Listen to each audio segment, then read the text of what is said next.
بسم اللہ الرحمن الرحیم۔ السلام علیکم۔ امید کرتی ہوں آپ سب خیر و عافیت سے ہوں گے اور میں آپ کی اسلامیت کی ٹیچر مصباح کنول۔ آج کا ہمارا عنوان ہے ایمانیات اور عبادات۔ ایمانیات کیا ہے؟ اسٹوڈنٹ، سب سے پہلے ہم ایمانیات پہ ڈسکشن کرتے ہیں۔ ایمانیات کسے کہتے ہیں؟ یہ وہ اسلام کا بنیادی حصہ ہوتا ہے جو کہ عقائد پر مشتمل ہوتا ہے۔ اسٹوڈنٹ، اسلام میں 5 بیسک عقائد ہیں، جیسے کہ پہلا عقیدہ ہے اللہ تعالیٰ پر ایمان لانا، رسولوں پر ایمان لانا، فرشتوں پر ایمان لانا، اسلامی کتابوں پر ایمان لانا اور آخرت پر ایمان لانا۔ یہ ہمارے بنیادی عقائد ہیں جنہیں کہ ہم ایمانیات کہتے ہیں، ٹھیک ہے۔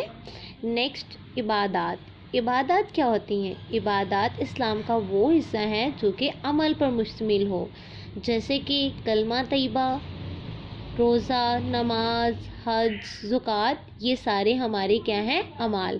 ان کو ہم کیا کہتے ہیں؟ عبادات۔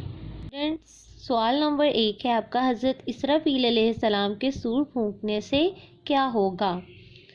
اس کا آنسر اب ہے آپ کے پاس۔ حضرت اسرافیل علیہ السلام اللہ تعالیٰ کے حکم سے سور پھونکیں گے، جس سے کہ دنیا اور تمام مخلوق ختم ہو جائے گی اور پہاڑ روئی کے گولوں کی طرح اڑیں گے۔ اس روز سورج، چاند اور ستارے سب بے نور ہو جائیں گے۔